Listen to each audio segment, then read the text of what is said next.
The banging on the door did not stop. Elena Marsh stood with her back against the kitchen counter, counting the seconds between each fist against the wood. 3 seconds, then 2. Then the door shook so hard the little glass jar of coins on the shelf above it rattled and fell, spilling pennies across the floor. "I know you're in there," a man's voice said from the hallway. "You had 30 days. 30 days was generous." She did not answer. She could see him through the peephole, a thick man in a gray coat with a folder under his arm, the kind of folder that held numbers that were about to ruin her life. Behind him stood another man, taller, who did not speak at all. That was the one who scared her. Her father had been dead for 6 months. In that time she had learned that debt does not care about grief. It does not wait for you to finish crying. It simply grows, quietly, in the dark, and then one day it comes to your door wearing a gray coat. "Mr. Voss sends his regards," the man said through the door. "He says he is done waiting." Voss. The name landed in her chest like a dropped stone. She had heard that name whispered in the city council offices where she worked, always in a tone people used for things they were afraid of. The Voss Alliance did not simply lend money, they collected things, people, debts that could be turned into leashes. She grabbed her coat and went out the back window before the men gave up on the front door. By the time she reached the office of Solvent Bridge, a firm that had contacted her 3 days earlier with an offer she had not understood and had been too afraid to refuse, her hands were still shaking. The building was tall and cold, made of black stone that did not belong in this part of the city, as if someone had built a fortress in the middle of a marketplace. A woman at the front desk did not ask her name. She simply said, "He is expecting you," and led her to an elevator that had only one button. The room at the top had no decoration, a long table, a window that looked out over the entire city like the city belonged to someone, and a man standing at that window with his back to her, tall enough that his shoulders blocked most of the light. "Miss Marsh," he said, without turning around. "You are late." "I did not know I had an appointment," she said. Her voice came out steadier than she felt. He turned then, and she understood immediately why every person in this city lowered their voice when they said his name. Draven Ashgrove did not look like a man who negotiated. He looked like a man who had never lost an argument in his life, and did not plan to start now. His eyes were pale gold, unusual enough that she told herself it was some trick of the light, though nothing in the room explained it. "I am told you owe a significant amount of money to people who do not forgive debts," he said. "I am told your father left you very little except that debt. I am also told you work inside the city council, in the office that oversees trade agreements between PAX and the human government." "How do you know all of that?" "Because I make it my business to know things that might one day be useful to me." He walked toward the table and placed a folder on it, thin, with her name printed on the front. "I am prepared to pay every cent you owe, tonight. All of it gone, as if it never existed." Elena stared at the folder like it might bite her. "What do you want?" "Marry me." The words did not make sense at first, the way a sentence in a foreign language does not make sense until your brain catches up and translates it. She almost laughed, except nothing about his face suggested he was joking. "You don't know me," she said. "I don't need to know you. I need the Voss Alliance and every wolf pack watching this city to see that a human woman can stand beside the throne of Ashgrove and be treated as an equal. I need it publicly, permanently, and soon. You need your debt gone, and those men to stop knocking on your door. It is a transaction. Nothing more. A transaction," she repeated. "Marriage in name only. You will have status, protection, and every debt collector in this city will learn your name means something now. In exchange, you attend certain events, you wear a ring, and you never embarrass me in public." He said all of this the way another man might describe the terms of a lease. "You have until morning to accept." Elena thought of the man in the gray coat. She thought of the tall, silent one behind him. She thought of her father's funeral, how few people came, how the debt collectors had been the only ones who called more than once. "If I say yes," she said, "what happens to me after, when you don't need me anymore?" Something flickered behind his gold eyes, so briefly she nearly missed it. "That is a conversation for another day." She signed the papers before the sun came up, in a room that smelled like ink and cold stone, next to a man who looked at her the way people look at a tool they intend to use exactly once. Neither of them noticed that when her hand brushed his, passing him the pen, his jaw tightened like something inside him had recognized a sound it had been listening for its whole life. The wedding took place 9 days later.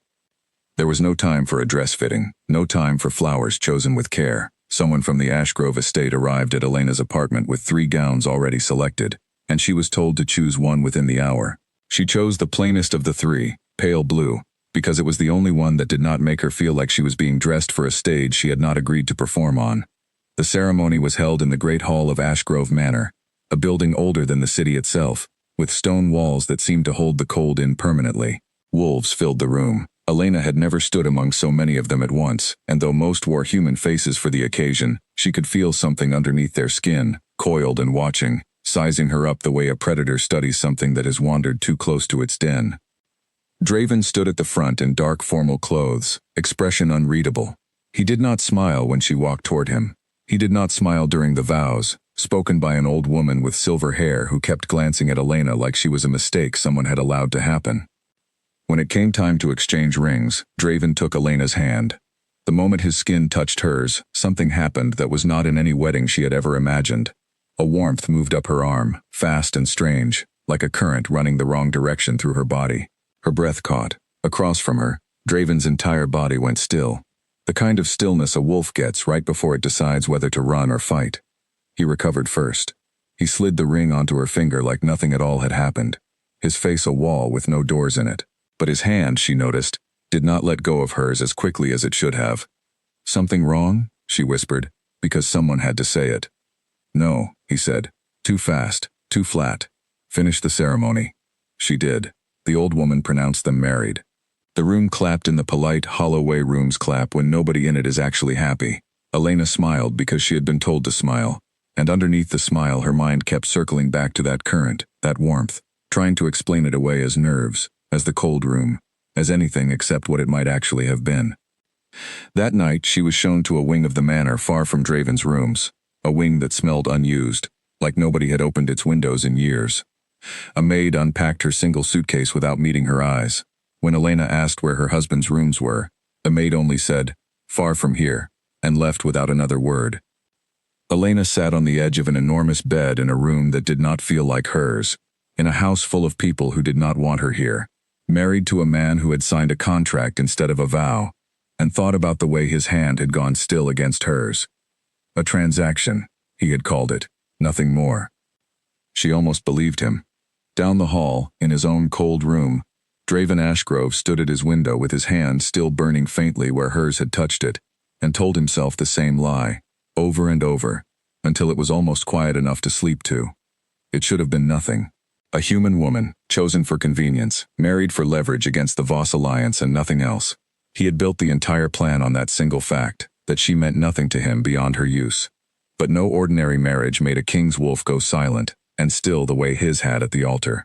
No ordinary contract made his chest ache with something he did not have a name for yet, something old and instinctive that had been waiting, apparently, for exactly one moment like this one. He told himself it was nothing. He was already lying to himself, and some deep, ancient part of him already knew it. Outside, the city moved on, unaware that its king had just made the greatest mistake and the greatest discovery of his life in the very same breath, and that the woman sleeping alone in the far wing of his house was about to become the most dangerous thing that had ever happened to him, not because of what the Voss alliance wanted to do with her, but because of what he was about to feel for her, whether he was ready for it or not. In the gray coat man's office across the city, a message was already being written to Voss headquarters. A single line, cold and precise. "The king has married the human. Watch her closely. This changes everything." Elena did not know that message existed. She only knew that somewhere in this enormous house, behind a door she had not been shown, a man who had married her for revenge was lying awake with a feeling he could not explain, and that whatever came next would not be the simple transaction either of them had signed up for. Morning came slow and gray over Ashgrove Manor. Elena woke to the sound of voices arguing somewhere below her window, low and urgent, cut off the moment a door closed. She dressed in silence, in clothes that were not hers, in a house that did not want her, and walked downstairs to face whatever her first full day as a queen with no real power was going to look like. She had no way of knowing that the hardest part was not behind her. It had only just begun. The staircase leading down from her wing was wide enough for 6 people to walk side by side, yet Elena felt smaller with every step, as though the house itself were measuring her and finding her lacking. Portraits lined the walls, generations of Ashgrove faces staring down with the same pale gold eyes Draven had, the same unreadable stillness. None of them looked welcoming. All of them looked like they were waiting for her to fail. At the bottom of the stairs, a man was waiting for her. He was not as tall as Draven, but he carried himself with the same coiled alertness, the kind of stillness that came from years of expecting trouble before it arrived. His hair was dark, cut short, and his eyes moved over her once, quickly, cataloging her the way a soldier catalogs a stranger on a battlefield. "You must be Corin," she said, because someone in the manor had mentioned his name the night before, muttered like a warning. "I am the king's beta," he said, not quite an answer. "You slept well, I hope." "Not particularly." A faint expression crossed his face, something close to respect, though he buried it quickly. Most humans do not, their first night here. The manor does not welcome outsiders easily. Is that a warning? It is an observation. He turned and began walking, and after a moment of hesitation, Elena followed, because she did not know where else to go, and because something about the set of his shoulders suggested he expected her to keep up without being told twice. "The king has council business this morning. He asked that you be shown the manor grounds, so that you understand what you have married into." He asked, or he ordered? Corin almost smiled. With him? Is there a difference? They walked through halls that seemed to multiply the farther they went, past rooms Corin did not bother to explain, until they reached a long gallery with tall windows overlooking a training yard. Below, a dozen wolves in human form moved through combat drills with a speed that did not look natural, bodies bending and striking in patterns too fast for an ordinary person to follow. Elena had grown up hearing stories about what wolves could do. Seeing it, even from a safe distance, was different.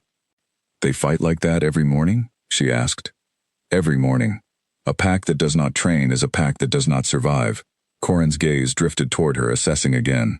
"You should know something, Miss Marsh. Not everyone in this house believes the king made the right decision, marrying a human. Some believe it is a weakness dressed up as strategy. Others believe it is simply an insult. And what do you believe?" "I believe the king does nothing without a reason, even when the reason is not obvious yet, even to him." He said this carefully, like a man choosing which stones to step on to cross a river without falling in. "I would advise you to be careful who you trust here. Not everyone will be as direct with you as I have just been."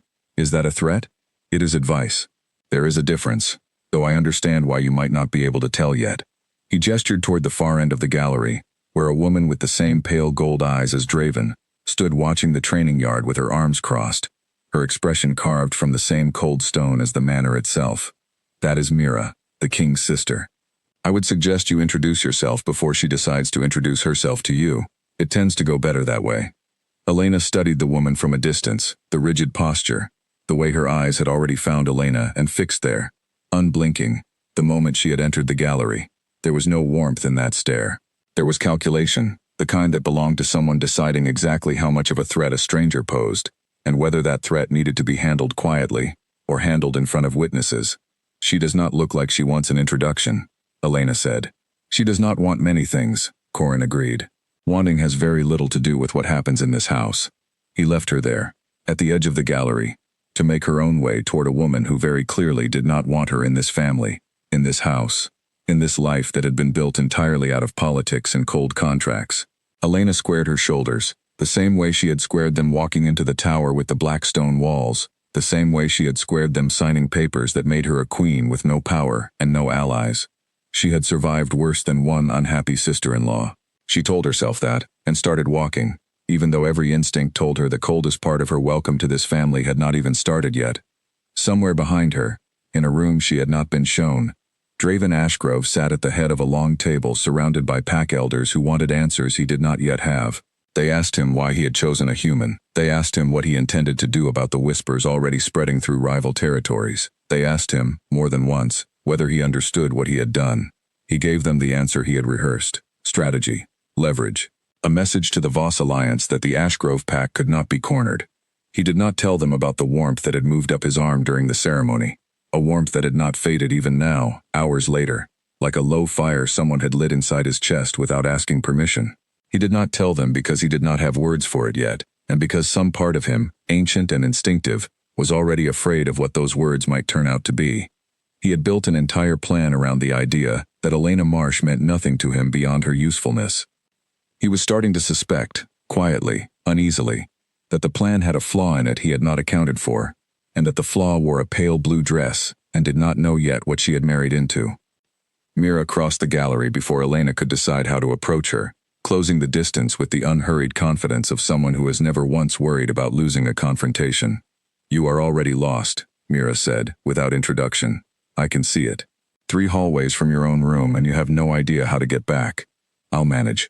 Humans always say that.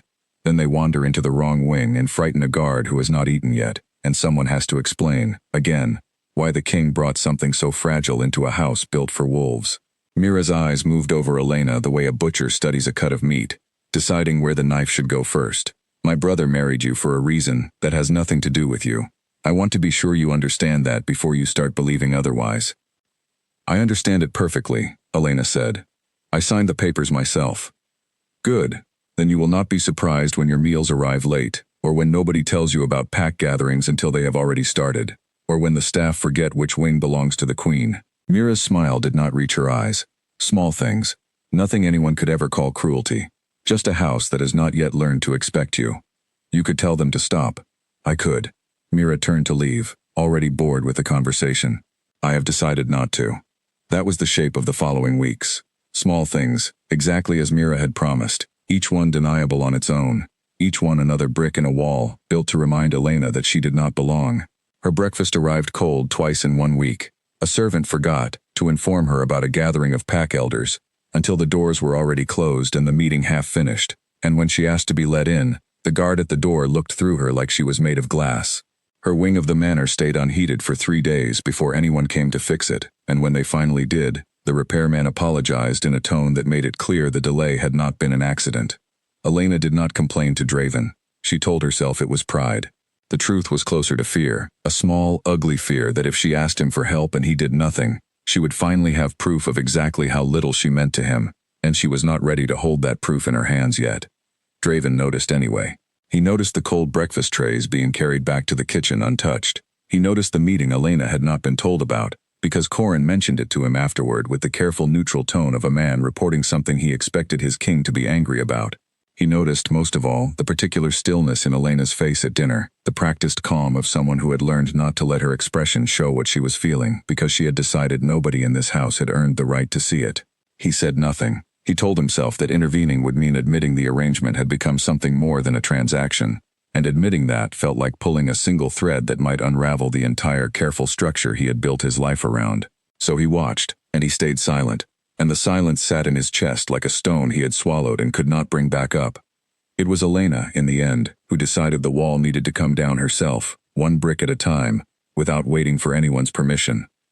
The next pack gathering, she did not wait to be told about it. She had learned, from a kitchen maid who had grown fond of her despite herself, that the elders met every 3rd evening in the East Hall to discuss trade and territory matters. Elena walked into that meeting 10 minutes after it began, uninvited, and sat down in the empty chair at the far end of the table, as if she had been expected all along. The room went silent. A dozen pale gold eyes turned toward her, some annoyed, some amused, all of them waiting to see what she would do next.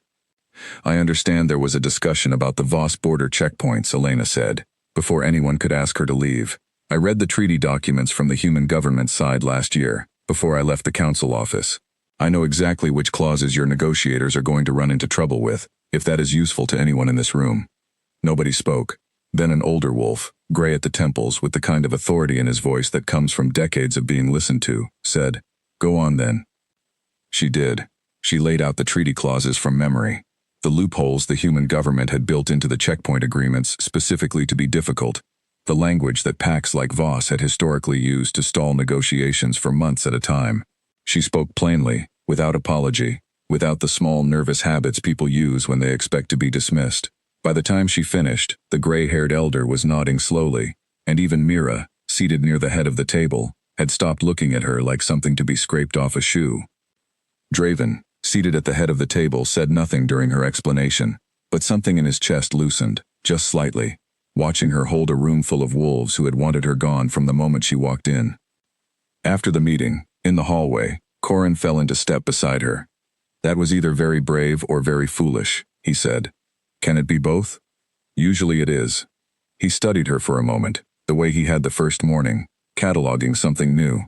"The elders will talk about tonight for a while. Some of them will be impressed. Some of them will decide you are more dangerous than they thought, which is not the same thing as respect, but it is closer to it than what you had yesterday.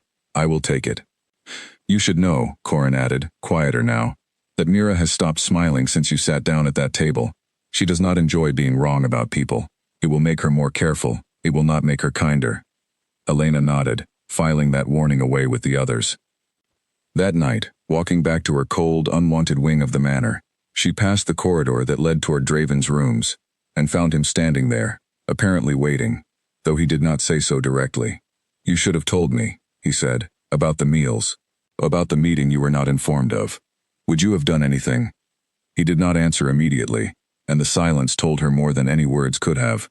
"I do not know," he admitted finally, which was not the answer she wanted, but it was, she thought, at least an honest one. "I have spent a long time not caring what happens inside these walls beyond whether the pack survives it. I am not certain I know how to care about one more thing without it becoming a habit I cannot afford." "Nobody asked you to care," Elena said. "I only asked to be treated like I exist." "You exist," he said, and something in his voice, low and rough, made the words land heavier than the sentence should have carried. "I am aware of that more than you know." He did not explain what he meant. He turned and walked back toward his rooms, leaving Elena standing in the cold corridor with a warmth in her chest she did not want to name. Because naming it felt dangerous, the way naming a fire makes it real instead of something you can pretend you did not see. Over the following days, the small cruelties slowed, though they did not stop entirely. Meals arrived warm more often than not. A maid began, quietly, without acknowledging why, to knock on Elena's door each morning to tell her what was happening in the house that day.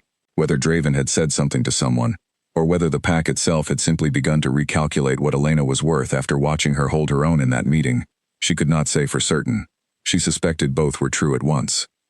Mira remained a wall Elena could not yet climb. She watched from doorways, silent and calculating, and though she no longer spoke to Elena with open contempt, something colder had replaced it, a patience that felt more dangerous than the insults had been. Mira was waiting for something. Elena did not know what, and that uncertainty followed her through the halls of Ashgrove Manor like a second, quieter kind of cold. Late one evening, unable to sleep in a room that still did not feel like hers, Elena wandered down to the manor's library, drawn by a light under the door that suggested someone else was awake too. She expected a servant. She found Draven instead, seated at a long table covered in maps and reports. His sleeves rolled up, his expression the tired, unguarded kind that people only wear when they believe nobody is watching. He looked up when she entered, and for a moment neither of them spoke. "Trouble sleeping?" he asked finally. "The house is loud in the quiet ways," she said. "You can hear how much it does not want you here." Something crossed his face, almost like guilt, though he did not name it either. "It will want you here eventually, or it will learn to behave as though it does, which in this family amounts to nearly the same thing. Is that supposed to comfort me?" "No," he admitted. "I am not good at comfort. I am better at strategy, and results, and making people afraid enough to leave you alone. Comfort was never a skill anyone required a king to have."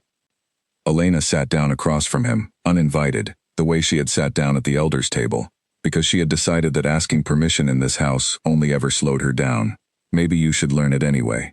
He looked at her for a long moment, gold eyes unreadable in the low library light, and did not argue.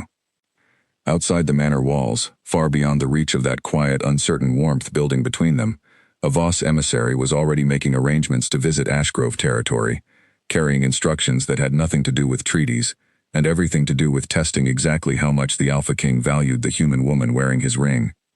Neither Elena nor Draven knew yet how soon that test was coming, or how much it would cost them both to answer it. In the days that followed, Elena began to build a small, careful routine for herself inside a house that had never intended to make room for one. She rose early, before most of the manor was awake, and walked the long gallery overlooking the training yard, watching the wolves move through their drills until she started to recognize patterns in the chaos. Footwork that looked random to an untrained eye but was, she realized, closer to language than violence. She began asking the kitchen staff questions about pack customs, small things, which foods carried meaning at which gatherings, which gestures counted as respect and which counted as insult. Nobody had assigned her this education. She had decided, quietly, that if she was going to wear this ring, she would not wear it as a decoration. She would understand exactly what she had married into, piece by piece, whether the family wanted her to or not. An older woman named Greta, who had worked in the Ashgrove kitchens for longer than Elena had been alive, became an unlikely ally in this effort. Greta had no patience for pack politics, and even less patience for Mira's particular brand of cold cruelty, and she began, without announcing it, to slip small kindnesses into Elena's days. A second helping at breakfast, a story about the manor's history that nobody else had bothered to share. A warning, delivered casually while kneading bread, about which hallway to avoid on the nights Mira held her private council with the pack's oldest families. "She is testing you," Greta said one morning, not looking up from her work. "The cold shoulders, the meetings you were not told about. It was never really about hurting you. It was about seeing how long you would last before you asked to leave." "And if I never ask to leave?" Greta's mouth curved, just slightly. "Then she will have to find a new test. That is usually how it goes. With wolves, they test until you stop being a stranger. It is not kindness. It is simply how they decide who belongs." Elena held on to that thought more tightly than she expected to. It did not erase the sting of the cold meals or the closed doors, but it reframed them, turned them from proof of her unworthiness into obstacles she was, slowly, without quite noticing it happening, learning to clear. Draven watched this transformation from a careful distance, the way a man watches weather changing on a horizon he cannot yet reach. He noticed the maps and treaty summaries that began appearing, annotated in Elena's handwriting, useful notes left in places the pack's negotiators would find them. He noticed that the guards at the training yard had started nodding to her in the mornings instead of looking through her. He noticed, most of all, that his own thoughts kept drifting toward her at moments that had nothing to do with strategy or leverage, small, unguarded moments. The sound of her laugh carrying faintly from the kitchen, the particular way she squared her shoulders before walking into a room full of people who did not want her there. He told Corin about none of this directly, but Corin, who had spent decades reading the king's silences the way other men read books, noticed anyway. "You watch her the way my father used to watch my mother," Corin said one evening, catching Draven at the edge of the training yard long after the drills had ended, staring at nothing in particular through a window that happened to look out toward the east wing. "I watch everyone in this house. It is called leadership. It is called something else when it is only ever her." Corin did not press further, though the observation sat in the air between them, unaddressed, the way a loaded question sits when neither person is ready to answer it. "For what it is worth, my father spent 2 years telling himself the same thing you are telling yourself now. It did not change what was true. It only delayed how long it took him to be happy about it." Draven said nothing to that either, though later, alone in his rooms, he found himself turning the words over more than he wanted to admit, testing them the way you test a floorboard you suspect might not hold your weight, uncertain whether he was more afraid of it breaking or of it holding steady exactly as Corin had described. The uneasy peace inside the manor's walls did not last long. Word arrived, carried by a courier in Voss colors, that a representative of the Alliance would be visiting Ashgrove territory within the week, under the polite fiction of discussing border trade. Nobody in the manor believed the visit was truly about trade. The timing, so soon after the wedding, so soon after whispers of a human queen had begun spreading through rival packs, made the real purpose obvious to anyone paying attention. Draven called his inner circle together the evening the courier's message arrived, and for the first time since Elena had entered the manor, he asked that she be included in the meeting from its very first minute, rather than left to hear about it secondhand or to invite herself in after the fact. Mira raised an eyebrow at that, though she said nothing aloud. Corin simply nodded, as though he had expected this shift for longer than anyone else in the room. Elena took her seat at the table without comment, though something in her chest settled, quiet and warm, at being asked instead of excluded, at being treated, for the first time since she had signed those papers in a cold tower, like a piece on the board, instead of a card someone had played and then forgotten to explain. "The Voss emissary will be testing us," Draven said, addressing the room, though his eyes lingered on Elena a fraction longer than the rest. "He will be testing whether this marriage is as solid as we have presented it to be, or whether it is a weakness he can use to pry the Alliance's foot back into our territory. I intend for him to leave with no doubt whatsoever about which one it is." He did not look at Elena again after saying it, but she felt the weight of the sentence land on her anyway, half warning and half promise, and she understood, watching the pale gold fire behind his eyes, that whatever came with the Voss emissary's visit, neither of them would be facing it as strangers bound by paperwork alone anymore. Something had shifted between them in these quiet weeks of cold meals and stolen library conversations and small unspoken loyalties, something neither of them had named yet, though both of them, in their own private ways, had begun to feel its weight settling into place. Draven woke that night certain someone had entered his room. He was on his feet before his eyes fully opened, wolf instincts moving faster than conscious thought, scanning the darkness for a threat that was not there. The room was empty. The door was locked exactly as he had left it, and yet the air held a scent that had no business being present, warm and familiar, something like sun-dried linen and a faint trace of the soap Elena used, a scent that belonged 3 floors away, in a wing he had assigned her precisely so this would not happen. He stood in the dark for a long moment, breathing it in despite himself, before forcing his mind back to reason. It was not real. It could not be real, and yet it lingered, stubborn and impossible, the way a sound keeps ringing in your ears long after the source has gone quiet. This was the 4th night in a row. He had told himself, the first night, that it was nothing, some trick of a house full of old stone and older memories. The second night, he blamed exhaustion, the endless packed council meetings that had stretched later and later since word of the Voss emissary's visit arrived. By the third night he had stopped bothering to invent explanations, because some deep instinctive part of him already understood exactly what this was, and the only thing standing between him and admitting it out loud was stubbornness thick enough to build a wall from. Wolves did not imagine their mate's scent. It did not happen by accident, and it did not fade once it began. It was the body's oldest, most honest language, older than pack law, older than politics, older even than the ambitions that had led him to marry a human woman, purely for leverage against the Voss alliance. He had built his entire plan on the assumption that Elena Marsh meant nothing to him beyond her usefulness. He was beginning to suspect, with the particular dread of a man watching a carefully built structure develop its first crack, that the plan had never accounted for what his own instincts had apparently known since the moment their hands touched at the altar. He did not tell anyone, not Corin, though Corin's careful glances suggested he already knew more than he was saying, not Elena, who deserved, he thought, an explanation delivered with more certainty than he currently possessed. He simply endured it, night after night, the scent that would not leave him alone, until it began bleeding into his waking hours as well, catching him in the middle of council meetings, in the training yard, in the quiet moments between one task and the next. Corin found him one afternoon standing outside the library doors, not entering, simply standing, the particular stillness of a man listening to something nobody else could hear. "You have been doing that a great deal lately," Corin said, standing outside rooms, listening to nothing. "I am not listening to nothing." "No," Corin agreed. "I did not think you were." He leaned against the wall, arms crossed, patient in the way only someone who has known you for decades can afford to be. "My father went through this, before my mother. He spent 2 months insisting it was stress, poor sleep, the burden of leadership. He told everyone, including himself, every reason under the sun, except the true one. And what was the true one? That he had found his mate, and it terrified him more than any battle he had ever fought, because a battle he knew how to win. This he did not."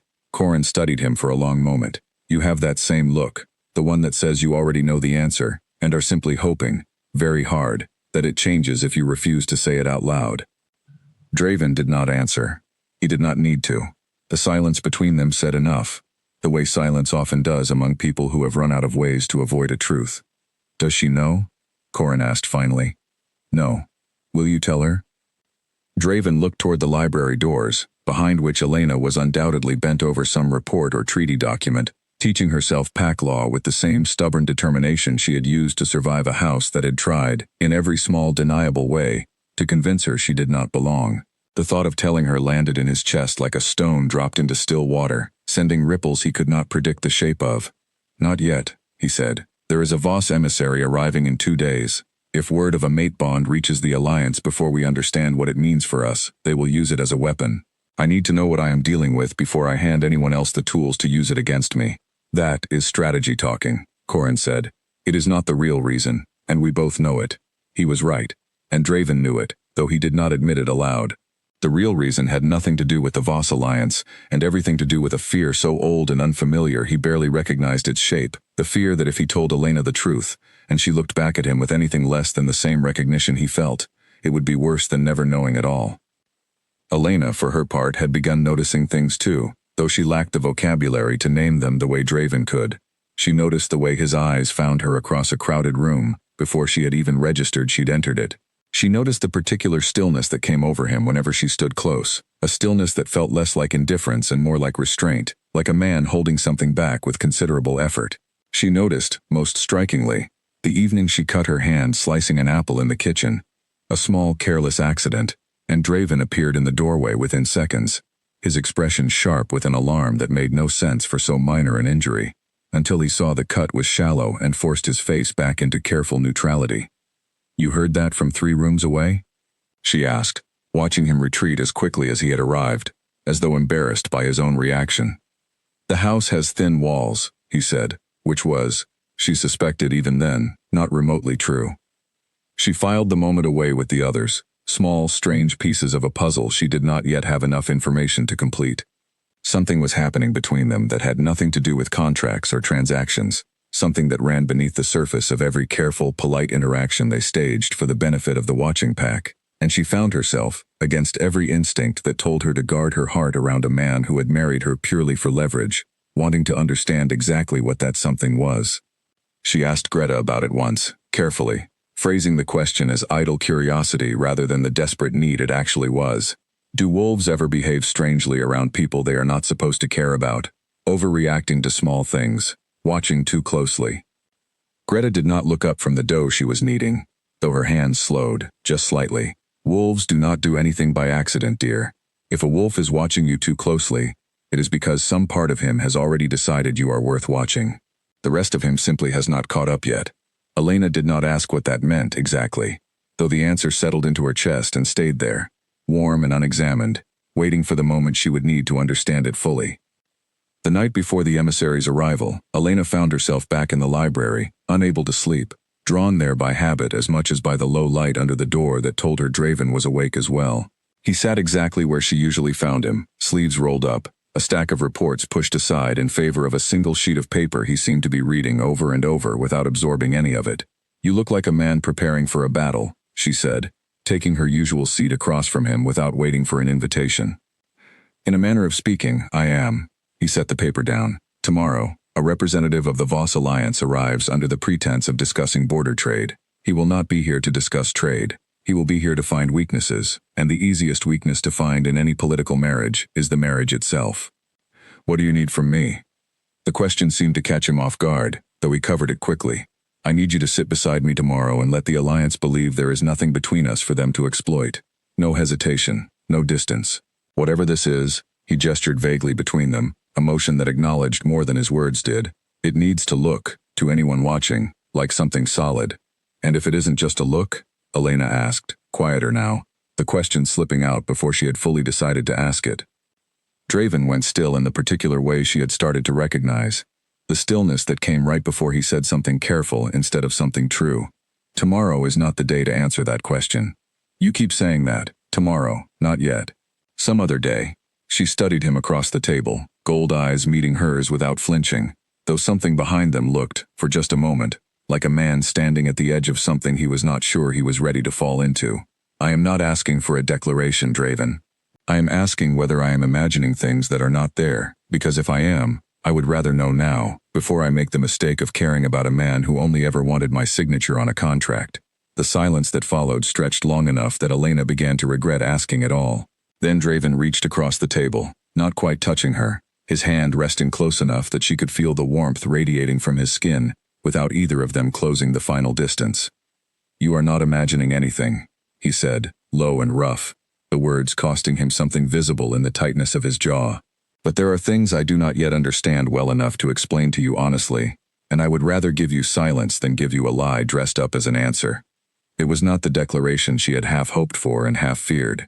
It was, she thought, walking back to her cold wing of the manor sometime later, something more honest than a declaration might have been, an admission that whatever stood between them was real, even if neither of them yet had the words or the courage to name it fully. She did not sleep well that night either, though for entirely different reasons than the ones that had kept her awake during her first weeks in this house. She lay in the dark turning his words over, that steady low voice insisting she was not imagining anything, and felt something unfamiliar settle into her chest, cautious and fragile, and entirely against her better judgment, hope. Draven, in his own rooms, did not sleep at all. He stood at his window long after the manor had gone quiet, staring out at grounds he had walked 1,000 times, turning Corin's warning over in his mind alongside his own instincts, both of them pointing toward the same uncomfortable truth. He had married Elena Marsh to win a political game against the Voss Alliance. He had not accounted for the possibility that the game would cost him something he had never expected to lose, his certainty that he could keep his heart entirely separate from his strategy. He thought of the Voss emissary arriving in the morning, of the careful performance he had asked Elena to give, and felt, for the first time since he had signed the marriage contract in that cold black tower, a genuine and unfamiliar fear. Not fear of the Voss alliance, whose threats he had weathered before and would weather again.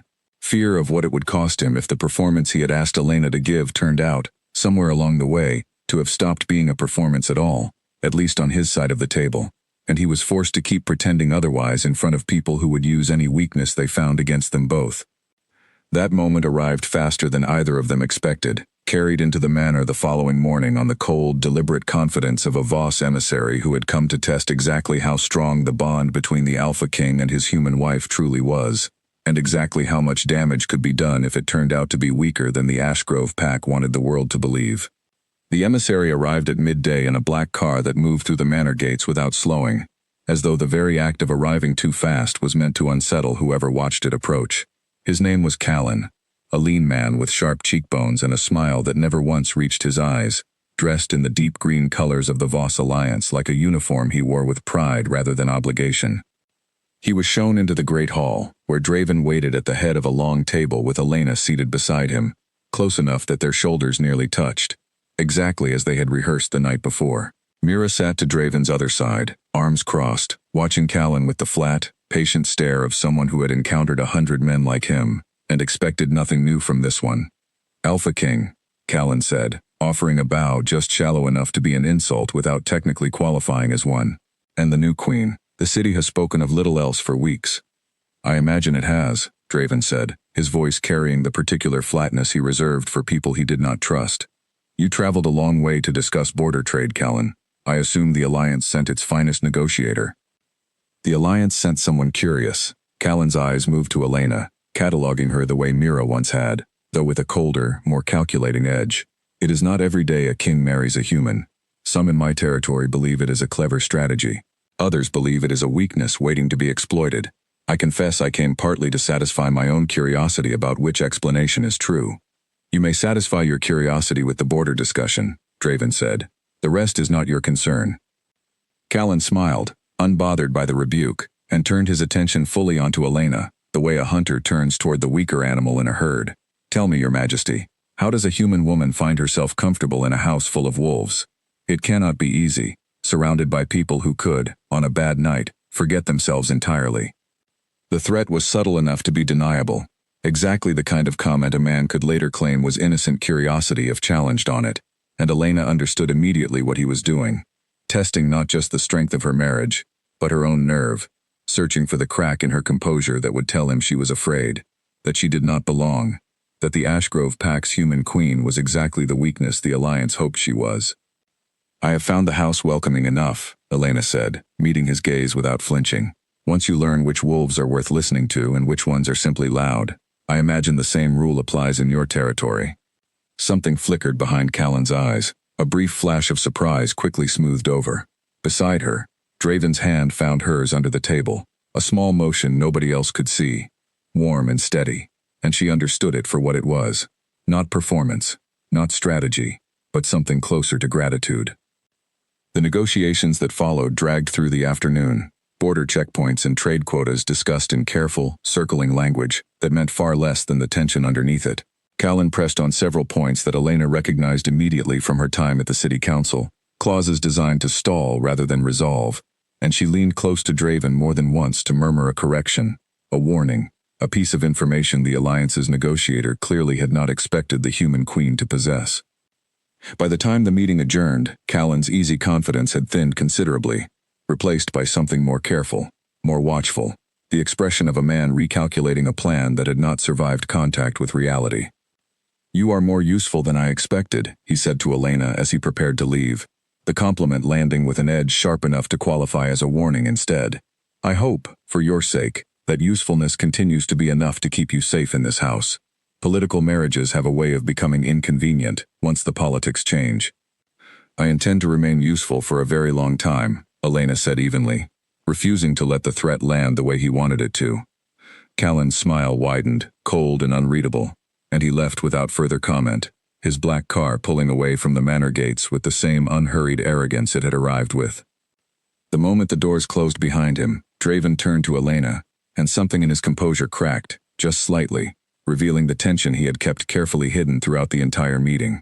"That went considerably better than I feared, and considerably worse than I hoped." Callan does not make idle threats. If he mentioned danger, it is because he intends to create some. Then we prepare for it, Elena said. We do. Draven studied her for a long moment, something warm and unguarded moving behind his gold eyes, before he caught himself and smoothed it away. You did well today. Better than well. You held that room the way I have watched very few negotiators hold it, human or otherwise. I had a good teacher, she said. A city council office mostly, and considerable motivation not to let a man like Callan see me flinch. Draven almost smiled at that, an expression so unfamiliar on his face that it seemed to surprise even him. For a moment, standing in the entrance hall with the Voss emissary's car disappearing down the long drive, the careful distance they had maintained since the day of the wedding felt thinner than it had in weeks, thin enough that either of them could have closed it entirely with a single step. Neither of them took that step, not yet. But something had shifted in the hours since Callan's arrival. Some quiet recognition passed between them that the performance they had staged for the Voss Alliance's benefit had, somewhere in the middle of that long, tense afternoon, stopped feeling like a performance at all. That night, alone in her room, Elena found herself thinking not of Callan's veiled threats, but of the warmth of Draven's hand finding hers beneath the table, steady and certain in a way that nothing about their arrangement had promised her. She did not yet understand what was happening between them, only that it had grown too large and too real to keep dismissing as strategy, and that somewhere in the weeks since her wedding to a man who had married her purely for revenge, she had begun, quietly and without permission, to fall for him anyway. Across the manor, Draven stood again at his window, the scent of her still lingering in his senses long after she had left the hall, and made a decision he had been avoiding for days. Callan's visit had made one thing clear. The Voss Alliance would use any weakness they could find, and the longer Draven kept the truth of the mate bond from Elena, the more dangerous that secret became, not just to his own heart, but to her safety as well. He would tell her, soon, before the Alliance found a way to use the truth against them both. He did not yet know that the telling itself, however necessary, would cost him something he was not prepared to lose. Mira found her brother still standing at the window well past midnight, and for once she did not arrive with criticism ready on her tongue. She stood beside him quietly, watching the same dark grounds he had been watching for the better part of an hour. She held her own today, Mira said finally, the words coming out reluctant, as though she resented how true they were. Callan is not an easy man to unsettle. I have watched seasoned negotiators fold under less pressure than he put on her this afternoon. You sound almost impressed. I am cautious, Mira corrected. There is a difference. Impressed is what you feel about someone you have decided to trust. I have not decided that yet. She glanced sideways at him, gold eyes sharp even in the low light. But I have started to understand why the elders stopped whispering about replacing her the moment she started reciting treaty clauses from memory. Usefulness earns patience in this house, if nothing else does. And what would earn trust? Mira considered the question longer than Draven expected. Time, probably, or proof that whatever this is between the two of you is not going to collapse the moment it becomes inconvenient. Her gaze sharpened further, reading something in her brother's face that he had not intended to show her. You have not told her yet. About the bond. Draven did not bother denying it. There was little point, with his own sister. No. You should. Before Callan does it for you, in whatever poisonous way he decides will hurt you both the most. Mira's voice softened, just slightly, an unfamiliar gentleness that reminded Draven, briefly, of the sister he had grown up with before politics had hardened every soft edge she once carried. I watched our father delay a similar conversation with our mother for nearly a year, out of exactly the same fear you are carrying right now. He told himself he was protecting her by waiting. He was really only protecting himself from the risk of her walking away once she knew. And did she walk away? No, Mira said. But she came very close to it, and it took him years to earn back the trust he lost by waiting so long to be honest with her. I would rather you not make the same mistake, brother. Whatever else I think about this marriage, I do not wish to watch you spend years repairing a wound you could avoid causing in the first place. She left him with that, walking back into the dark corridor without waiting for a response, and Draven stood alone at his window for a long while afterward, turning his sister's warning over alongside Corin's, both of them circling the same uncomfortable truth from different angles. He had built his entire life around careful strategy, around never giving an opponent an opening they could exploit. He was beginning to understand that some truths could not be managed that way, that some risks had to be taken plainly, without a plan to control every possible outcome, or they curdled into exactly the kind of wound Mira had described. He resolved, standing there in the quiet dark, that he would find the right moment soon. Not tomorrow, with its lingering unease from Callan's visit still fresh in the manor's halls. But soon. He did not yet know that fate, and his own unguarded heart, would choose that moment for him far sooner than he had planned, and in circumstances far more painful than he ever intended. The moment came 3 days later, in the training yard, in a manner nobody had planned. Draven was sparring with one of his guards when a blade meant to be blunted caught him wrong, opening a shallow but bloody cut along his forearm. It was nothing serious, the kind of injury a wolf's body would close within the hour, but Elena, walking the gallery above at exactly that moment, saw the blood and did not wait to ask whether it mattered.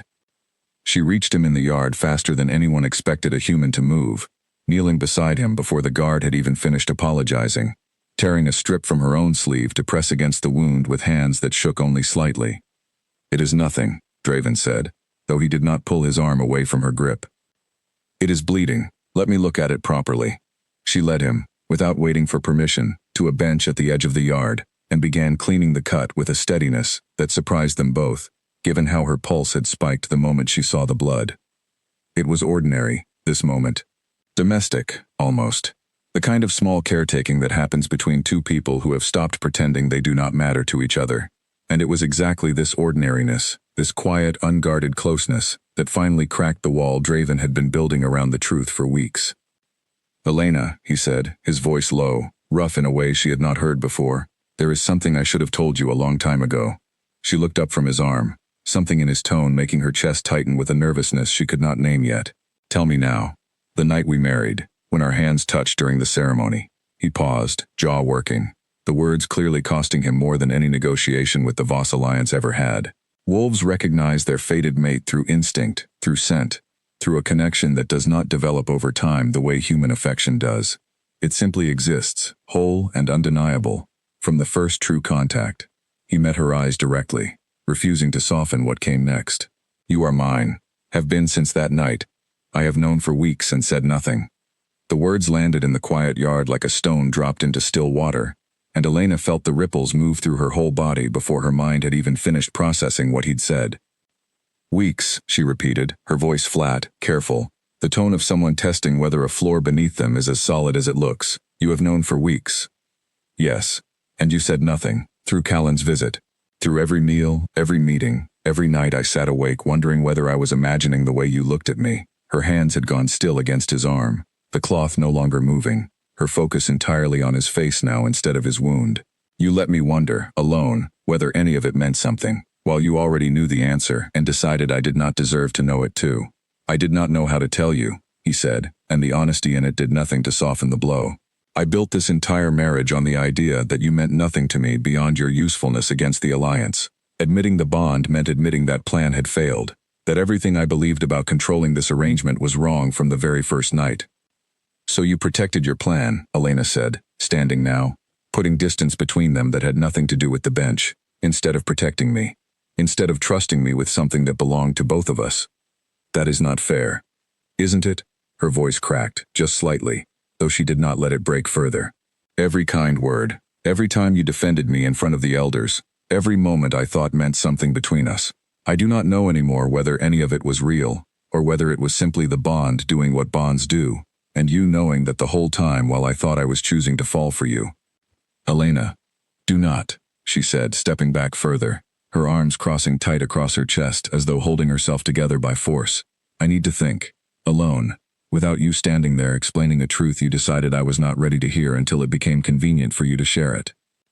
She walked away before he could find the words to stop her, and Draven, wolf instinct screaming at him to follow, to fix this, to close the distance she had just opened between them, forced himself to stay exactly where he was, understanding, with a clarity that felt like ice in his chest, that following her now would only prove her point, that he had never once let her make a choice about this bond on her own terms, and chasing her down would simply be one more decision made for her instead of with her.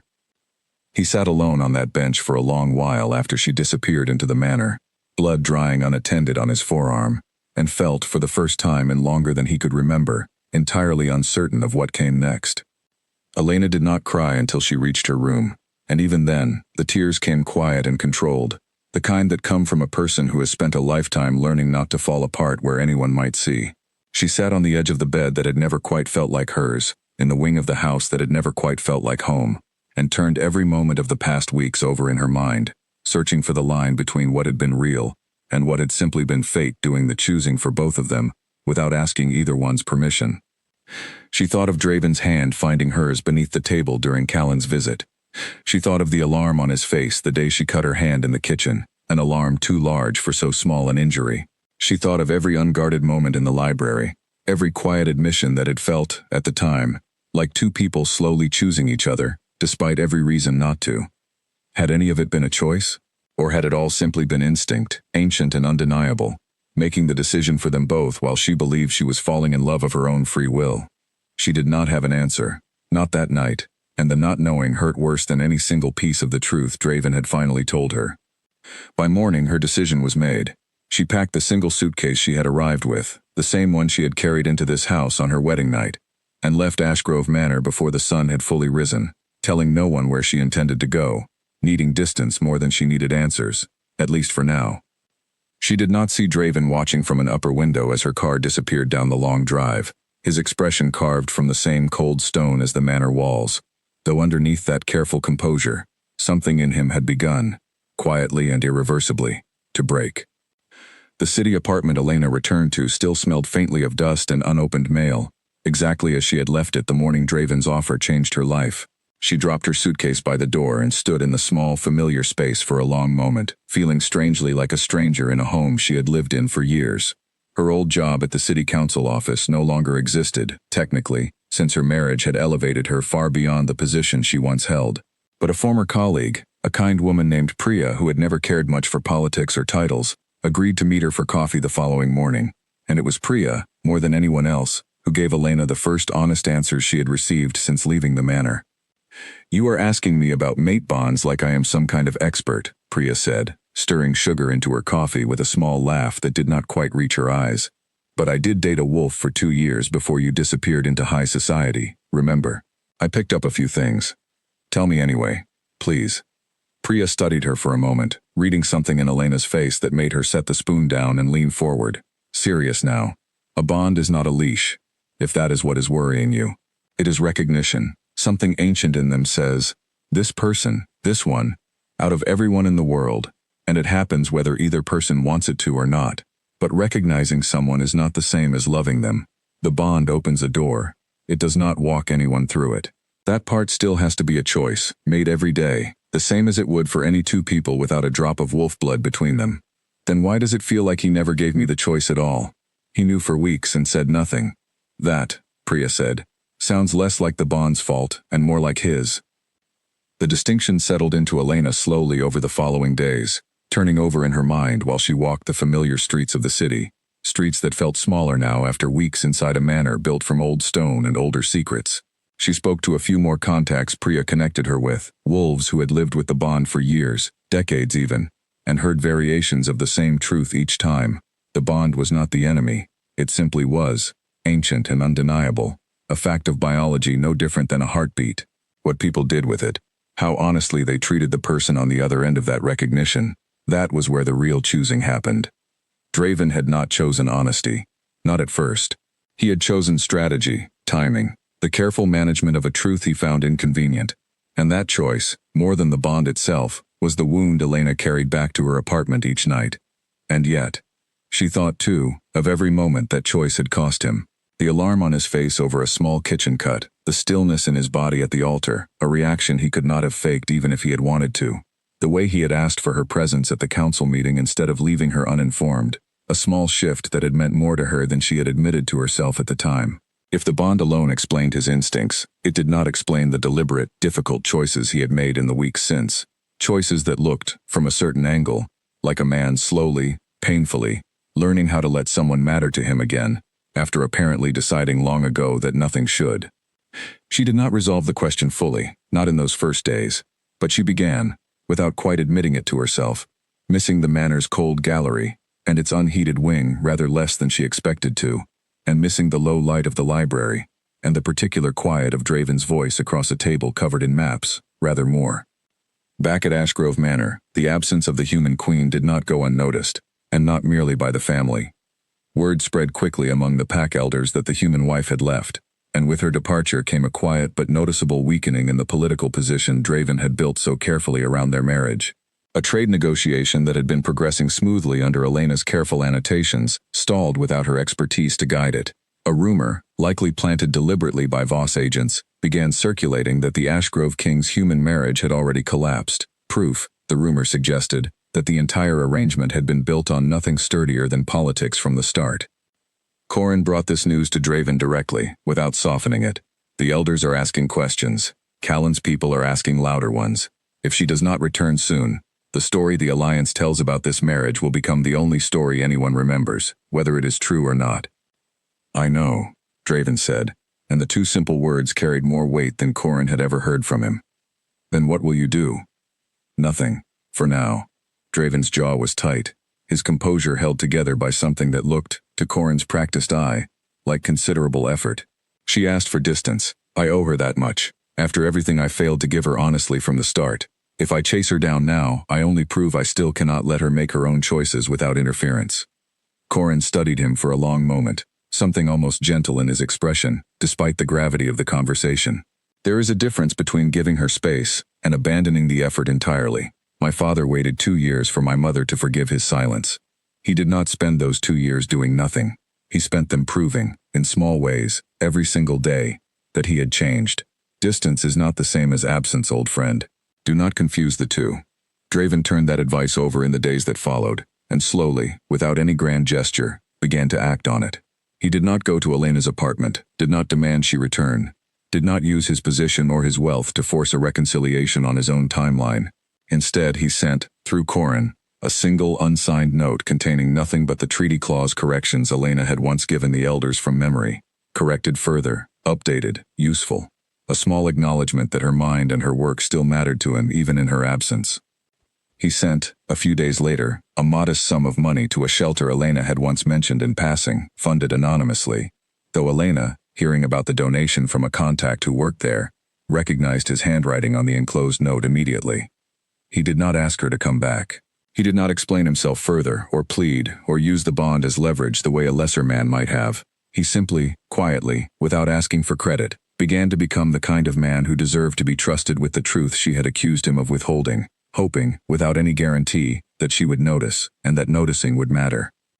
Meanwhile, the Voss Alliance, sensing the widening crack in Ashgrove's political armor, began moving pieces of a far more dangerous plan into position, one that would not wait patiently for Elena and Draven to resolve their quiet, careful distance on their own terms.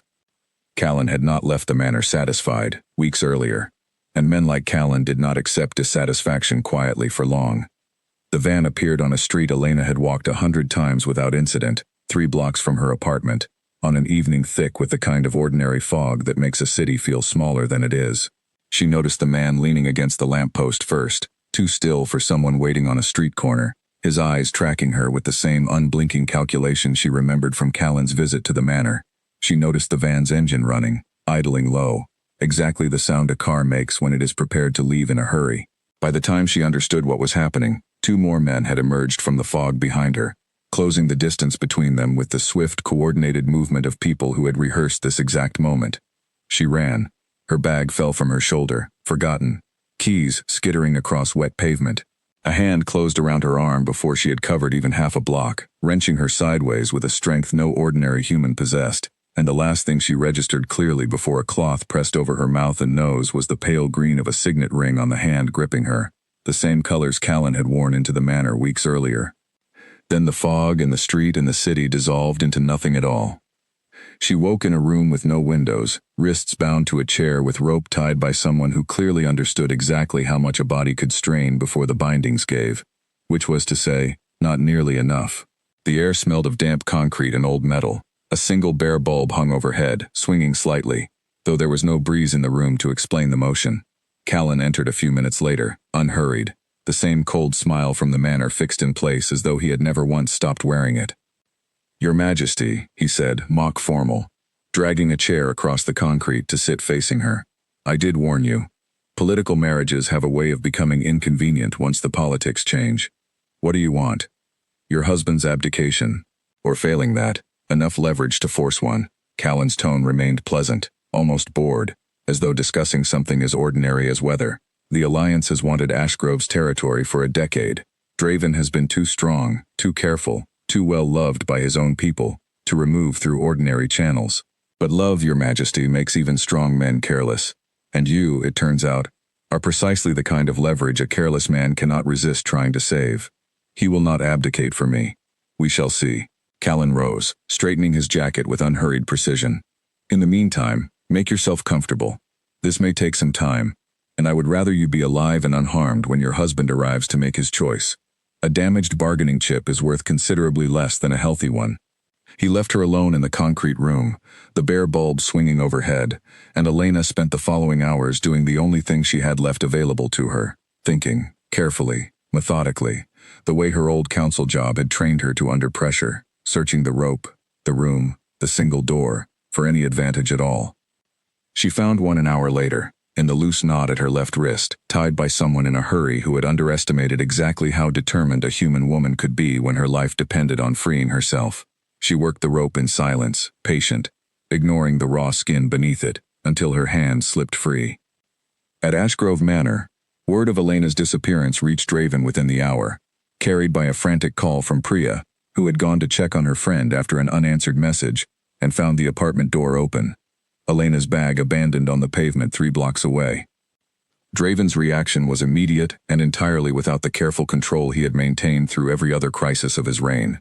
His wolf surged forward before his human mind had finished processing the news, instinct overriding strategy for the first time in longer than he could remember. He did not call a council meeting. He did not weigh options or consult treaties.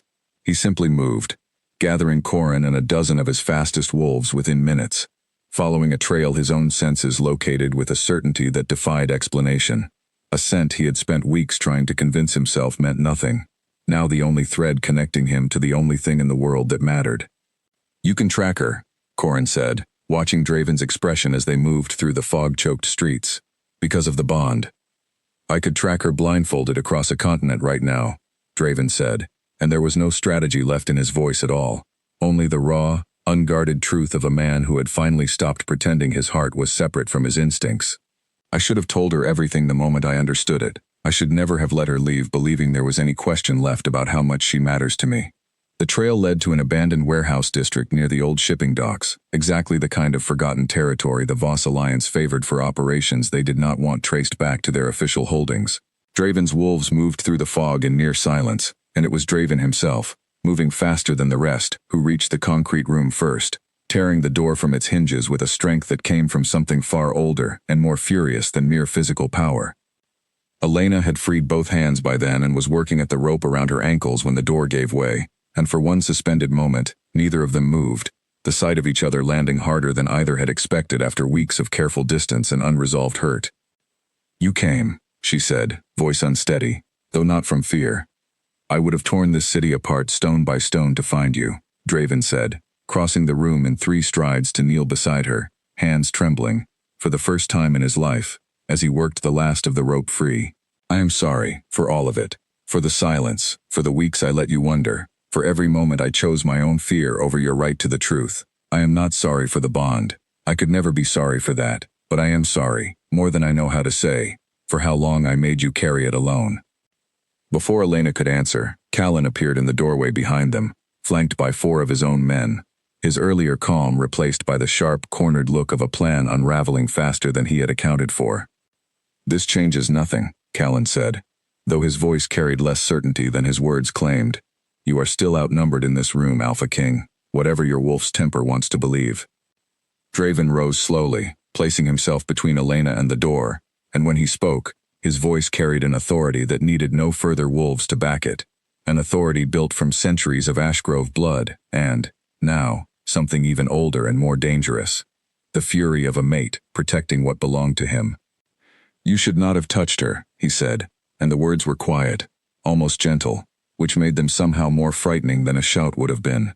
Whatever the Alliance wanted from this, Callan, you have just made it personal, in a way your Alliance cannot survive. The confrontation that followed was fast and brutal and mercifully brief, Draven's wolves flooding the warehouse within moments, Callan's men overwhelmed before they could fully organize a defense. Callan himself was taken alive, dragged out in restraints, his earlier confidence entirely gone, replaced by the pale, calculating fear of a man who understood, too late, exactly what he had provoked. Elena, safe now, wrapped in Draven's coat against the cold warehouse air, watched the aftermath unfold with a strange, distant clarity, the adrenaline of the past hours beginning to fade into something closer to exhaustion. "You came for me," she said again, quieter this time, even after everything. "I will always come for you," Draven said, kneeling in front of her once more, gold eyes steady and unguarded in a way she had never seen from him before. "Bond or no bond, Elena, that part was never in question. I am only sorry it took nearly losing you for me to say it plainly, instead of hiding behind strategy the way I hid behind it with everything else." She did not have an answer ready, not yet, the events of the last hours still too raw and immediate to process into anything as clean as forgiveness. But she let him carry her out of that cold warehouse into the waiting dawn, and for the first time since she had packed her single suitcase and left the manor before sunrise, she did not feel entirely certain that walking away had been the only choice left to her. Elena did not return to Ashgrove Manor that same day, she asked, quietly, for a few days at a private cottage on the estate's far edge, away from the great hall and its watching portraits, away from Mira's careful calculations, and Corin's patient observations, needing space to breathe before she decided what came next. Draven granted the request without argument, though he stationed guards discreetly at the cottage's perimeter, unwilling to risk her safety twice in the same month. He did not visit her during those first 2 days, respecting the space she had asked for even though every instinct in him wanted to camp on her doorstep until she agreed to talk. On the 3rd day she sent word through Corin that she was ready, and Draven arrived at the cottage alone, without guards, without the trappings of his title, simply a man walking up a quiet garden path toward a conversation he had been dreading and hoping for in equal measure. Elena was waiting on the small porch, wrapped in a blanket against the evening chill, and she did not stand when he approached, though she gestured to the empty chair beside her. "I have spent 3 days thinking," she said, once he had settled, "about the bond, about what it means, and what it does not mean, about you. And what have you decided?" "That the bond is not the problem," she said, echoing, without knowing it, the exact conclusion Priya had helped her reach weeks earlier. "You did not choose to recognize me the moment our hands touched. That was instinct, older than either of us, and I cannot fault you for something your body decided before your mind had a say in it." She turned to face him fully, her expression steady despite the vulnerability underneath it. "But you chose the silence afterward. You chose strategy over honesty. For weeks, even while you were falling for me in ways that had nothing to do with instinct at all. That choice is the part I need you to understand you cannot make again." "I understand," Draven said, and there was no defensiveness in it, only the plain acceptance of a man who had spent the past several days coming to the same conclusion on his own. "I built my whole life around controlling outcomes, Elena. Around never handing anyone a piece of information I had not already calculated the cost of sharing. It made me a strong king. It made me, I am only now understanding, a poor partner to the one person who deserved better from me than careful management. What changes now? Everything, if you will let it." He reached for her hand, and this time there was no table between them to hide the gesture beneath, no performance for a watching pack to witness. "I want to bring you into every council meeting, not as a symbol the Alliance can see and doubt, but as a voice with real weight in this pack's decisions. I want the elders, and Mira, and every wolf who ever whispered that you did not belong here, to understand plainly what you are to me, not through careful hints and unspoken tension, but through my own words, spoken clearly, with nothing held back." Elena studied him for a long moment, searching his face for the careful calculation she had learned to recognize in him, and found, instead, something rawer and more honest than she had seen from him even in the warehouse. "That is a start," she said finally. "It is not everything. Trust takes longer to rebuild than a single conversation, however honest it is." "I know," Draven said. "I am prepared to spend as long as it takes." She did not say yes to reconciliation that evening. Not fully, not yet. But she let him sit beside her on that small porch until the evening chill deepened into full night, talking not about pack politics or Voss threats but about smaller things, her childhood in the city, his early years training beside a father who had never quite learned how to be gentle, the particular loneliness of growing up expected to lead before anyone had taught them how to simply be understood. It was the first conversation between them that had nothing to do with strategy at all, and something in Elena's chest, cautious and slow, began to loosen in ways the past weeks of hurt had kept tightly locked. Callan's capture, meanwhile, had sent tremors through the Voss Alliance's leadership, forcing an internal reckoning Draven intended to use fully. Within days, evidence gathered from Callan's own operation, communications, financial trails, the coordinates of the warehouse itself, was presented not just to the Ashgrove pack elders, but to the wider council of packs that governed the region's fragile peace. The Alliance's attempted abduction of a king's mate was not a subtlety that could be waved away as ordinary political maneuvering. It was an act of war against pack law itself, and the wider council, wolves who had watched the Voss Alliance grow too bold for too long, seized the opportunity to strip much of the Alliance's regional influence in a single, decisive session. Draven presented that evidence himself, standing before the full council with Elena seated visibly beside him, not hidden in a side room or excluded from the proceedings the way she had been in her earliest days at the manor, but present, acknowledged, introduced not as a human curiosity, but as his queen and his mate, both titles spoken with equal weight and equal pride. The Voss Alliance believed my marriage was a weakness to exploit, Draven told the assembled council, his voice carrying the same authority that had once made men like Callan flinch, though now it was tempered by something warmer underneath. They mistook love for vulnerability. I would remind this council, and any pack watching from beyond it, that a king who has something worth protecting fights harder, not softer, than one who has nothing left to lose. The council's response was swift and unified: sanctions against Voss territory, a formal condemnation carried by every allied pack in the region, and a quiet but unmistakable shift in how the wider wolf world regarded the Ashgrove king's unconventional marriage. What had once been whispered about as a political oddity became, almost overnight, a story other packs told with genuine respect. A king who had found his fated mate in the most unlikely of places, and who had fought, without hesitation, to protect her when it mattered most. Mira, watching from her seat near the council floor, said nothing during the proceedings, though afterward, walking beside Elena through the corridors of the council hall, she offered something that came close, for the first time, to warmth. "I misjudged how much you would come to matter here," Mira said, without quite managing to make it sound like an apology, though Elena understood it as one regardless. "I do not offer that admission easily. I would ask that you not make me regret extending it." "I will do my best not to," Elena said, and something in Mira's expression, brief and almost imperceptible, suggested that for the first time since Elena had arrived at Ashgrove Manor, she had finally, truly, stopped being seen as an outsider. The weeks that followed the council's ruling against the Voss Alliance brought a different kind of quiet to Ashgrove Manor, the kind that comes not from unresolved tension, but from a house slowly learning to settle around a new understanding of itself. Elena moved out of the cold, unused wing she had been assigned on her wedding night and into rooms beside Draven's own, a change so ordinary on its surface and so significant underneath it, that even Greta, kneading dough in the kitchen with her usual unbothered calm, allowed herself a small, satisfied smile when she heard the news. Trust, as Elena had warned that evening on the cottage porch, did not rebuild itself in a single conversation, however honest. It rebuilt itself in dozens of smaller ones, in the weeks that followed, in choices Draven made deliberately, visibly, refusing to let old habits of careful management creep back into the space between them.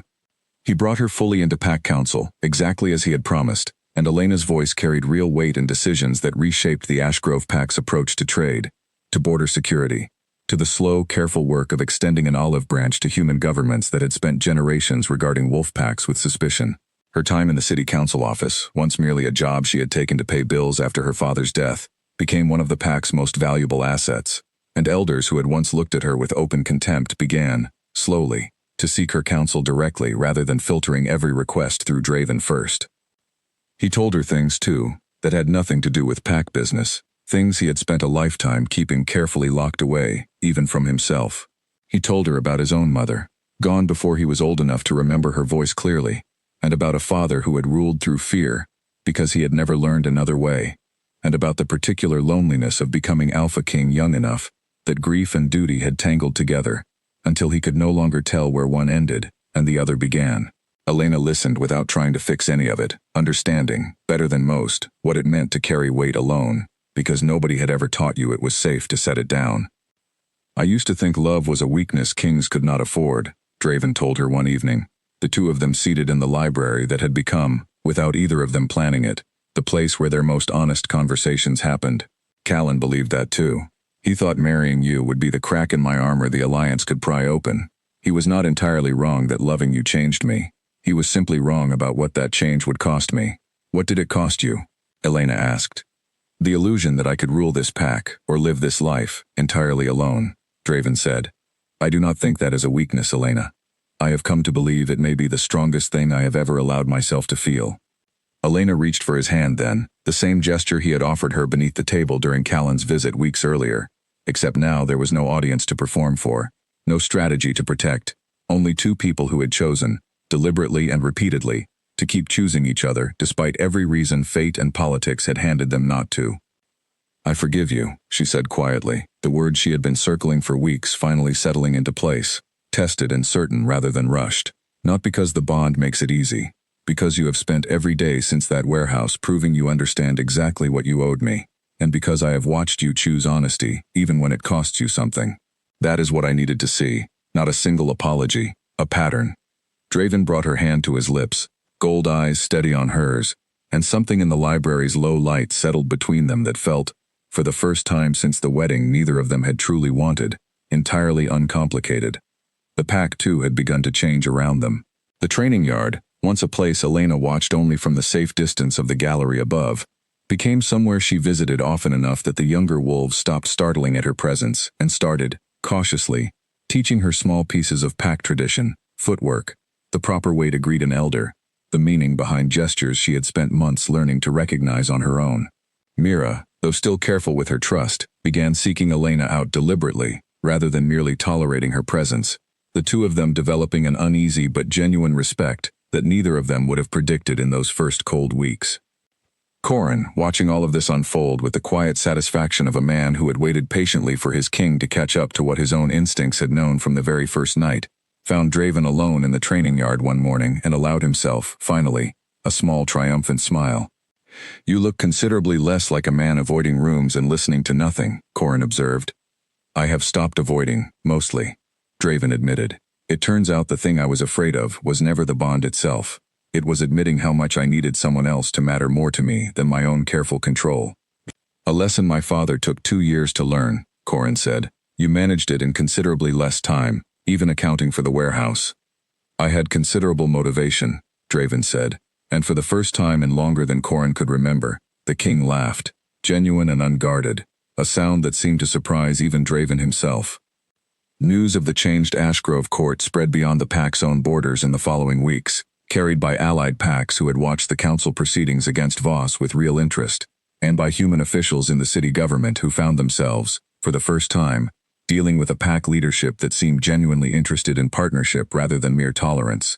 Elena's presence at Draven's side, once a calculated political gamble, had become something the wider world could not easily dismiss, proof that a bond between human and wolf, built honestly rather than merely strategically, could reshape more than just one manor's quiet corridors. It was Elena herself who suggested, one evening in the library, that the marriage which had begun as a cold transaction deserved a proper beginning now that both of them understood exactly what they were choosing. The wedding we had, she said carefully, was for the Voss Alliance, and for the pack elders, and for a plan you built before either of us understood what we would become to each other. I would like a wedding that is only for us. Vows we choose ourselves, spoken to the truth as it actually is now, rather than the story we needed the world to believe back then. Draven considered this for a long moment, something warm and certain settling behind his gold eyes. I would like that very much, he said. I believe it is time this pack, and this house, saw exactly what we have built out of what began as revenge and convenience, and became, somewhere along the way, without either of us fully choosing the timing of it, the truest thing either of us has ever known. The great hall of Ashgrove Manor had never looked less like the cold stone fortress it had been on Elena's wedding night the first time. Warm light filled the room instead of the stiff formal glow of the earlier ceremony, and the wolves gathered were not merely watching a political performance but genuinely celebrating, drawn by weeks of watching their king and his queen build something real, out of what had begun as a transaction none of them expected to last.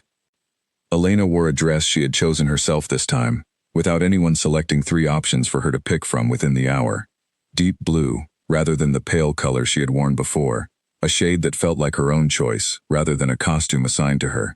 Greta had helped with the small details, humming quietly to herself the entire morning, unable to hide how pleased she was to see the manor's kitchen finally producing a wedding breakfast made with genuine excitement rather than grim obligation.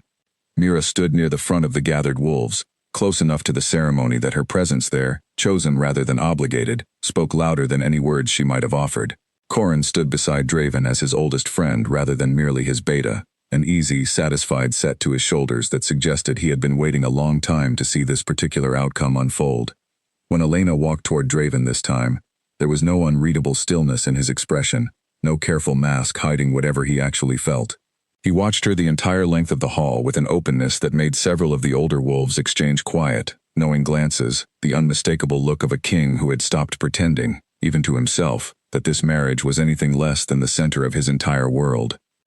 They had written their own vows, exactly as Elena had asked, and when it came time to speak them, Draven's voice carried none of the flat, rehearsed quality of the first ceremony. "I did not marry you for the reasons I believed at the time," he said, gold eyes steady on hers, unwilling to hide behind polished words even in front of the full pack. "I married you thinking I understood exactly what this arrangement would cost and what it would gain me, and I was wrong about nearly everything except one thing, that the moment our hands touched, some part of me recognized you as mine, before I had the courage to admit it. I spent too long protecting my own fear instead of protecting what we could have built honestly from the start. I will not make that mistake again. Whatever comes, whatever threats this world sends against us, I choose you, not because instinct decided it before I did, because I have watched you fight for a place in this house that never wanted you. And choosing you back is the easiest decision I have ever made." Elena's own vows, when she spoke them, carried the particular steadiness of someone who had spent weeks deciding exactly how much of her heart she was willing to risk, and had decided, finally, that the risk was worth taking. "I came into this marriage owing a debt I could not pay any other way," she said. "I told myself it was only ever a transaction, because believing anything else felt too dangerous for a woman who had already lost everything else that mattered to her. I was wrong too. Somewhere between cold meals and stolen library conversations and a warehouse I never want to see again, I stopped seeing you as the king who signed a contract with me, and started seeing you as the person I choose, every single day since, to trust with the truth of exactly how I feel. The bond may have decided we belonged together before either of us had a say in it, but everything since that first night has been my choice, made freely, and I intend to keep making it for as long as you will let me." The old woman who had performed the first ceremony, still silver-haired, though her expression this time carried none of the disapproving skepticism from the wedding nobody had wanted, pronounced them married for a second time, and the great hall erupted into genuine celebration rather than the hollow, polite applause of months earlier. Later that evening, away from the noise and warmth of the celebration, Elena and Draven stood together on the same balcony overlooking the training yard, where she had once watched wolves move through drills too fast to follow, back when this house had felt like nothing but stone and suspicion. "Do you regret any of it?" Elena asked. "The revenge plan, the contract, all the ways this began before it became what it is now?" "No," Draven said, pulling her close against the cool evening air. "I regret the weeks I spent protecting a plan instead of protecting you. I do not regret the plan itself, because without it, I would never have found the one thing in this world worth losing every careful strategy I ever built for."